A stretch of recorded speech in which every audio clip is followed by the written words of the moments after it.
সারাদিন আজকে কি করব সেগুলোই আপনাদের সাথে শেয়ার করব। তো চলুন বেশি কথা না বলে শুরু করা যাক। তো সকাল 8টা বাজে আমি ঘুম থেকে উঠে যাই। উঠেই দেখি বাইরে বৃষ্টি পড়তেছে প্রচুর। ঘুম থেকে ওঠার পর আমি খালি পেটে এক গ্লাস পানি খাই। এরপর হচ্ছে ফ্রেশ হয়ে নিই। নাস্তা বানাতে গিয়ে দেখি চুলায় গ্যাস নেই। তো রাত থেকেই হচ্ছে আমাদের এলাকায় গ্যাসের সমস্যা দিয়েছিল, তাই চুলায় গ্যাস ছিল না। এর জন্য এখানে হচ্ছে আজকের নাস্তায় আমি ওটস নিয়েছি। আর এটা আপনারা কারা কারা খান অবশ্যই কমেন্ট করে জানিয়ে দেবেন, আর এটা কেমন লাগে সেটাও কমেন্ট করে জানিয়ে দিবেন। ওটস এর সাথে আমি চিয়া সিড নিয়েছি, আর এখানে দিয়ে নেব 1 কাপ দুধ। আপনারা চাইলে পানি ইউজ করতে পারেন। আপনারা কিভাবে খান সেটাও কমেন্ট করে জানিয়ে দিবেন। আমি এইভাবেই খাই, আমার কাছে কেন জানি এইভাবেই ভালো লাগে। তো এটাকে হচ্ছে আমি আধা ঘন্টার জন্য রেস্টে রেখে দিব। রেস্টে রেখে দেন হচ্ছে কাজে লেগে যাব। চা এতটাই পছন্দ যে মাটির চুলায় আমি চা বানাইতে বসছি, মানে চা ছাড়া আমার চলেই না সকালে। এইদিকে আমার ভেজানো ওটসটা হয়ে গিয়েছে। এখন এটার মধ্যে আমি কলা অ্যাড করব, আর হচ্ছে এখানে খাঁটি মধু। এটা হচ্ছে অনেক খাঁটি, মানে পিওর খাঁটি বলতে গেলে। আপনারা চাইলে এখানে বাদাম, কাজু বাদাম, মানে অনেক ধরনের বাদাম ইউজ করতে পারেন। আমার কাছে ছিল না, শেষ হয়ে গিয়েছিল, তাই এখানে অ্যাড করতে পারিনি। যারা ডায়েট করেন তারা এটা অবশ্যই খেতে পারেন, এটা ডায়েটের জন্য অনেক ভালো।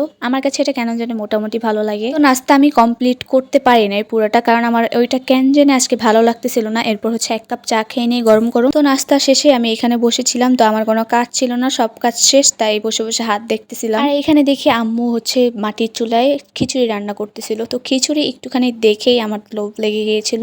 তখন 12টা বাজছিল, কারণ আমি সকালে নাস্তা একটুখানি খেয়েছিলাম, তাই ক্ষুধা লেগে গিয়েছিল। আমি খিচুড়িটা একটু নিয়ে দেন হচ্ছে একটা শুকনা মরিচের সাথে সেটা খেয়ে নিচ্ছিলাম। মানে রান্না করা শেষ হয়নি, সেখান থেকে আমি উঠিয়ে নিয়ে দেন হচ্ছে খাচ্ছিলাম। আর ভর্তা বানানো হয়নি, তো কি করব, তাই শুকনা মরিচ দিয়ে খাচ্ছিলাম। আমার সকাল থেকে কেন জানি ঝাল খেতে ইচ্ছা করতেছিল। খাবার খাওয়ার শেষে আমি এখানে শাওয়ার নিয়ে দেন হচ্ছে ফেসে অ্যাপ্লাই করব এই রোজ ওয়াটারটা। আর এখানে রিভাইভ লোশনটা ইউজ করতেছিলাম। কারা কারা এই লোশন ইউজ করেন অবশ্যই কমেন্ট করে জানিয়ে দিবেন। এইটা আমার কাছে অনেক ভালো লাগে, আর এইটার স্মেল সেই। এরপর ইউজ করবো ময়শ্চারাইজার ইউজ করার পর এখানে লিপ অয়েলটা ইউজ করব। এই লিপ অয়েলটা আমার কাছে অনেক ভালো লাগে। রেডি হইতে হইতে দেখি 3টা বেজে গেছে। তো এখানে দেখে আম্মু মাছ রান্না করেছে। এরপর হচ্ছে আমি লাঞ্চ করি 3টায়। যেহেতু সকালে খিচুড়ি খেয়েছিলাম, যার কারণে আমার ক্ষুধাও লাগে নাই, তাই আজকে লেট করেই আমি লাঞ্চ করতেছি। আজকের লাঞ্চে হচ্ছে এখানে ভেন্ডি ভাজি আমি খাই না, কেন জানি আজকে নিলাম, আল্লাহই ভালো জানে। আর এখানে হচ্ছে আমার পছন্দের পাঙ্গাস মাছ। যখনই বাসায় এই মাছটা রান্না হয় তখনই আমি মাছের পেটটা নেই। আর কারা কারা পেট পছন্দ করেন অবশ্যই জানাবেন। আমার তো পেট অনেক পছন্দের। তো মাছটা খাওয়ার পর হচ্ছে কেন জানি ভেন্ডি খাইতে ইচ্ছা করতেছিল না, ভেন্ডি এক সাইডে রেখেই দিয়েছিলাম। তো খাবার শেষে এখানে আমি একটা পিলো নেই, কারণ আমি মিষ্টি খাই